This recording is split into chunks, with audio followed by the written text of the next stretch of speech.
মুসলিম কিশোরীদের গর্ভে, মুসলিম তরুণীদের গর্ভে হিন্দু প্রজন্ম জন্ম দেওয়ার, হিন্দুদের সন্তান জন্ম দেওয়ার এক ভয়াবহ নীল নকশা বাস্তবায়নের জন্য তারা মাঠে নেমেছে। সেখানে তার পায়ের মধ্যে শেকল পড়ানো, অবরুদ্ধ অবস্থায়, একরকম বেহুশ অবস্থায়, অচেতন অবস্থায় তাকে উদ্ধার করা হয়েছে। ঘটনা এর আগে ঘটেছে উত্তরবঙ্গে, বগুড়ার কোন এলাকায় একজন মুসলিম তরুণী তাকে যে কোনোভাবে প্রলুব্ধ করে একটা বিধর্মী, একটা হিন্দু ছেলে তাকে ষড়যন্ত্রের ফাঁদে ফেলেছে এবং সেই মুসলিম তরুণীর সাথে সে যে কোনোভাবে, যে কোনো ছলছুতোয় তার সরলতার সুযোগ নিয়ে তার শ্লীলতাহানি করেছে। সেই ঘটনা রেশ কাটতে না কাটতে এরপরে এই গত সপ্তাহে বাংলাদেশ নাড়িয়ে দেওয়ার মতো ঘটনা, 13 বছরের একটি মুসলিম তরুণী, মুসলিম কিশোরী, মাদ্রাসা শিক্ষার্থী, মাত্র যার বয়স সর্বোচ্চ 13 বছর হতে পারে। যারা পর্যালোচক তারা তো বলতেছেন এই মেয়েটার বয়স আরো কম হবে। ছোট্ট খুকি একটা মেয়ে, পর্দানসীন একটা মেয়ে, মাদ্রাসা পড়ুয়া একটা মেয়ে, সুপরিকল্পিতভাবে তাকে এক হিন্দু যুবক তার সাথে যে কোনোভাবেই হোক তার সাথে যোগাযোগ স্থাপন করেছে। এরপরে তার সঙ্গে সম্মিলিত হয়ে আরো কয়েকজন চক্র মিলে তাকে যে কোনোভাবে তাদের বশীভূত করে অপহরণ করা হয়েছে। অপহরণ করে 3 দিন পর্যন্ত অবরুদ্ধ জায়গায় তাকে আটকে রেখে উপর্যুপরি ধর্ষণের মাধ্যমে সেই মেয়েটার জীবনকে একটা বিষণ্ণ, একটা ভয়াবহ এক জীবনের দিকে তাকে ঠেলে দেওয়া হয়েছে। একটার পর একটা ঘটনা ঘটছে।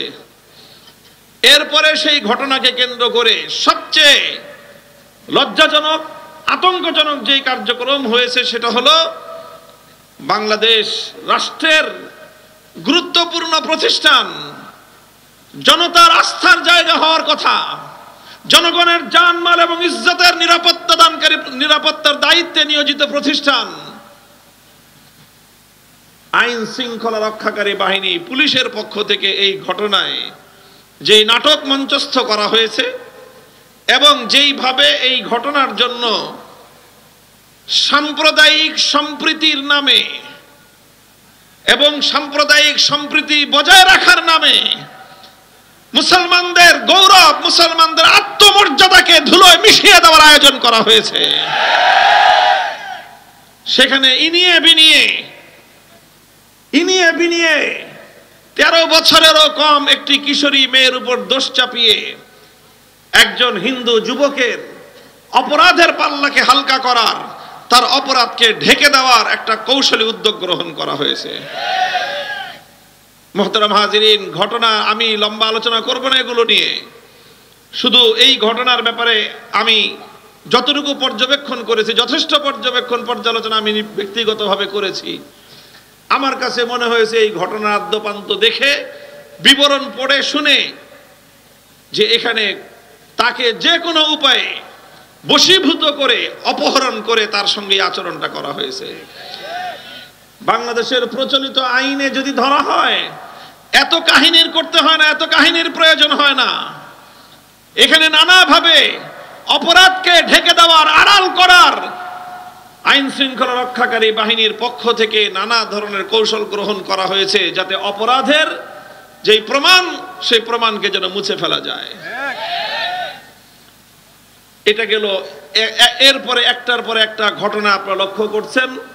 এই সব ঘটনার মধ্য দিয়ে যেই চিত্রটা সামনে উঠে এসেছে সেটা হলো বাংলাদেশে ইতিপূর্বে চট্টগ্রামের একটা রাষ্ট্রের সবচেয়ে গুরুত্বপূর্ণ প্রতিষ্ঠান বিচার ব্যবস্থা, সেই বিচার বিভাগের সরকারি একজন আইন কর্মকর্তা, একজন প্রসিকিউশন অফিসার শহীদ আরিফুর রহমান আলিফ, তাকে আদালতের চত্বরে, আদালত পাড়ায় দিনে দুপুরে সন্ত্রাসী একটি বাহিনী কুপিয়ে কুপিয়ে, খুঁচিয়ে খুঁচিয়ে গোটা জাতির সামনে তাকে হত্যা করেছে, নির্মমভাবে শহীদ করেছে।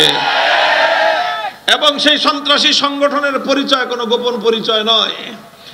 বাংলাদেশের স্বাধীনতার বিরুদ্ধে সংঘাত এবং চরম আক্রমণকারী একটি প্রতিষ্ঠান ইসকন, যার নাম।